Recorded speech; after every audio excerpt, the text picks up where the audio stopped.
Hello YouTube, Goddard Radio Moscow here again with another beer review for you as is usual. For this one we're going to continue on with a series of Scottish beer reviews that I've been doing for you that I've entitled the Scottish Beer Month. So this is review number 31 in that series, and for this one we're going to visit a brand new brewery in Edinburgh. They've only been in existence for about a year, but they're very highly rated despite that very short existence. So we're going to go to Lonehead district in Edinburgh and have a taste of the Top Out Brewery's Dark Abbey Ale. And this is a kind of sort of Belgian style strong ale. So as is usual with my beer reviews, I'll take you through a very brief history of the brewery. It is very short, but if you just want to get straight to the tasting, just fast forward a few minutes and you will get right there. The brewery website's in the video description for you below, along with a link to my other reviews that I'll hopefully do in the future from Top Out Brewery, and there's also a link there as well that will take you to the playlist that I'm going to make that contains all the Scottish Beer Month beer reviews. So anyway, the brewery was founded by two guys, Moo and Michael, and it was formed just last year in 2013, and their brew kit was bought from Red Willow Brewery down in Cheshire in England. But in the early days they did all of their bottle labelling by hand. It was a very kind of intensive process, if you like. But this is they made an interesting device from wood developed by Moo. Moo has a background in physics and engineering, so a lot of the things this brewery do in terms of their equipment are actually kind of quite innovative and unique. But the brewery was originally going to be called Eclipse, but a last minute objection from an overseas drinks producer actually put an end to that, and the name Top Out comes from Michael's love of mountaineering, and this is why all the bottle art on the bottles actually features genuine map details, and they're all from Ordnance Survey. They are actually genuine things that have been kind of fired up, if you like. So Top Out launched with a smoked porter beer, and they've been assisted in their startup by Steve from the Stewart Brewery in Edinburgh. I remember I did my first review from them in this series as well, but they've been helping them along by helping kind of build their reputation and their distribution networks, and they've also been selling their beer in the Stewart Brewery shop as well, because Moo and Michael only have a wholesale license rather than a kind of commercial license for selling alcohol, if that makes sense. But it's been going very well for them, and they've actually got quite a good reputation amongst kind of Scottish craft beer lovers these days as well. I kind of heard of this beer through a couple of friends who were telling me down in Edinburgh about these guys being the kind of next Stewart Brewing. Stewart Brewing have a very good reputation, and a lot of people said to me this is another brewery that you really need to do a review from Edinburgh. So, just to list the other beers you can get from these guys, obviously you get the Smoked Porter, which was the one that they launched with, and they also have the Staple Pale Ale and this guy, the Dark Abbey. So they only have 3 beers just now, but I'm sure that their beer has a very good reputation already, so I'm sure you will see more added to the range in the next little while. So let me just bring up the camera and you can have a little look and see what I was talking about with the kind of Ordnance Survey thing on the artwork there. You can see, I'll just bring up the light. Now you can't really see that. You can just see all the kind of contours marked on this on the side of the bottle here. It's really quite nice. You can see the kind of mountain thing going on in the Top Out logo there. It's a very nicely designed one, this. It tells you a little bit on the side of the bottle here. It says, Top Out Brewery bring you unconventional beers inspired by brewers the world over. As a small producer we are able to create the best beers we can imagine without compromise. Hopefully you will enjoy this one as much as we do, and make sure you try our next release. It will be completely different. So quite cool, this brewery, and it's really cool to see that the small breweries are producing very good beer, and I do like Belgian strong ales, and this seems to be quite a popular thing at the moment. There's 6 Degrees North in Aberdeen who brew almost exclusively in a kind of Belgian style, if you like. So, but these guys are doing a lot of different things. But let's get it out and get on with the tasting here. So it's an 8.9% Belgian style strong ale, and we'll just get this guy out and into the glass. It's almost porter-like, actually. It looks like a porter beer when you put on the pour. So, as you can see, it's poured a very nice kind of almost rosewoody colour, actually. A very kind of chocolatey, kind of syrupy colour coming out of this one. Looks very attractive. I'll just bring up the light and let you see. If I hold this up to the light, there's not even a ruby tinge to this one. Almost a completely kind of ebony sort of chestnut wood colour that this one has. Definitely not even any point in trying to show you the ruby tinge there, because it's not coming out at all. You can see there's a sort of half finger of a frothy kind of beigey sort of tan head. If I hold it up again, there's just a little bit of carbonation visible going up towards the bottom of that head there, and the head is just fading to be a very thin foamy layer. So let's give it a smell and see how we get on. It's very, very fruity actually. There's a good bit of Belgian yeast in there, but it's a very kind of berry fruit thing. There's a good element of sort of roasted caramel coming out too. It's a typical Belgian beer. It doesn't smell like an authentic Belgian beer, if that makes sense, but it's got the elements that would kind of make that up, if that makes sense. It definitely has its own kind of unique aroma to it. But it's got a nice kind of bread yeasty character. It's almost like a kind of rye-ish bread actually character that's coming out with this one.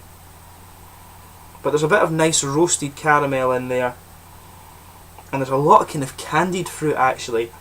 The fruit isn't all that sharp, it is more of a candied aroma, so that's maybe why I'm kind of thinking it doesn't smell like a genuine Belgian beer, if that makes sense. It smells very, very nice, but the actual Belgian beers kind of have a much sharper fruity aroma, if that makes sense.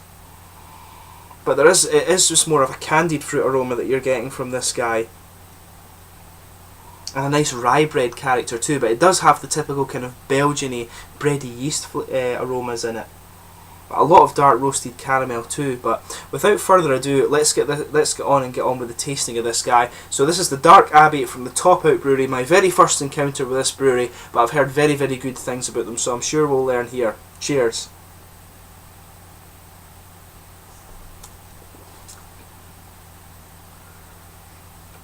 Yeah, it's a very, very interesting one. As I said, it has a definite kind of candied fruit taste, and it's quite unique in that regard. It has a big it's got a big roasted character to it, this one, which I've never encountered with Belgian beer before. It's almost as if it's a smoked Belgian beer at the same time. It's definitely got a little bit of porter kind of character in it, which is quite interesting.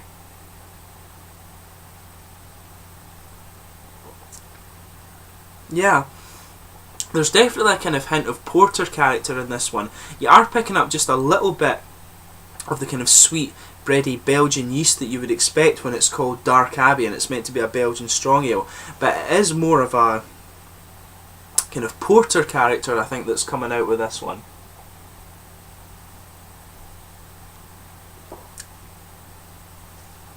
It's got a kind of that kind of candied sugar flavour that's in this one. You really are picking that up. There is a little bit of the kind of rich fruits that I was talking about, you know, the figs, raisins, plums, that kind of thing, and that just kind of comes out a little bit in an oily mouthfeel at the start, but you've got a lot of kind of slightly bitter and roasted coffee character that just goes around the edge of the tongue there, and it just kind of sits there. But you've got a kind of bready and yeasty character. It's quite dark actually. The coffee flavours kind of blend in quite well with that bready flavour. It almost has it's almost like a kind of dark rye roasted bread element that's in this one, if you like. Yeah, it's definitely an interesting one, this. For being a Belgian style beer, it certainly has a lot of porter character in it, in my opinion, but it's very nice. You know, the flavours blend very, very well together. The roasted character, the kind of coffee flavours aren't too bold, if that makes sense. They're quite nice and mild, and you've just got that kind of underlying feel to it without it being too prominent.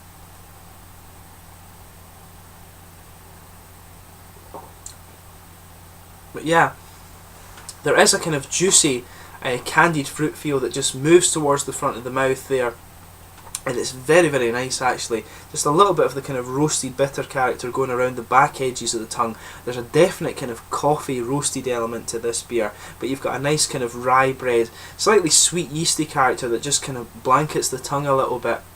But it is fairly well masked actually when the kind of bitter coffee character builds in the aftertaste, and you've got just a little bit of fruity element, as I say, at the front of the tongue. It's a very interesting blend of flavours, this one. It's a very nice beer that I would highly recommend you try, but just because of how interesting it is actually, and that's what you want with some of these craft breweries. You really want them to produce something that's interesting and you have to think about. But I think this is more of a porter than a Belgian strong ale, if that makes sense. But you can debate about styles all day. As long as the beer tastes good, that's the main kind of that's the main thing you want to deal with. In terms of the mouthfeel, I want to describe this as kind of mid-bodied, if you like. It's got quite a soft carbonation. It's almost non-existent, in fact, but there's a nice kind of syrupy and oily mouthfeel to it. but it's got a nice little bit of alcohol warmth that kind of comes as it just goes down through the chest and into the stomach, I should say. It comes out quite nicely, and it kind of lasts. It would be a good winter beer, this one, actually. A nice kind of dessert, wintry beer, this. But there's a lot of interesting aspects to the flavour. As I say, you've got that nice fruity character that comes out. It's almost as if it's got the kind of sort of double, quadruple fruit character coming out, but at the same time it has a kind of porter element to it as well, and it's got the nice mouthfeel of quite a light porter, actually. But I mean, overall, as I say, it's quite an interesting beer. You can sit here and debate about exactly what style it is for however long you want. But the most important thing is that it's a very nice beer, quite a lot of interesting character to it, and it's one that you definitely, I would say this is a very good beer for winter and a dessert beer as well. So if you do find yourself in Edinburgh and you see these beers available, I would recommend that you give this one a chance. Hopefully I can review the other two that they do in the quite near future. But I hope you've enjoyed this beer review. It's been cool to visit a kind of completely new brewery in this Scottish Beer Month series that I'm doing for you. I hope you're enjoying this series, incidentally, and please comment in the section below if you do happen to have tried this beer before. I always like hearing from the people who watch the videos and hearing their thoughts on the beer as well. But I thank you again for watching my beer reviews. Please like, subscribe, share, all the usual YouTube stuff. As I say, I hope you're enjoying this series, and I will catch you soon with the next one. We've only got about 4 videos left in this series, so I hope you've been enjoying it so far. Cheers.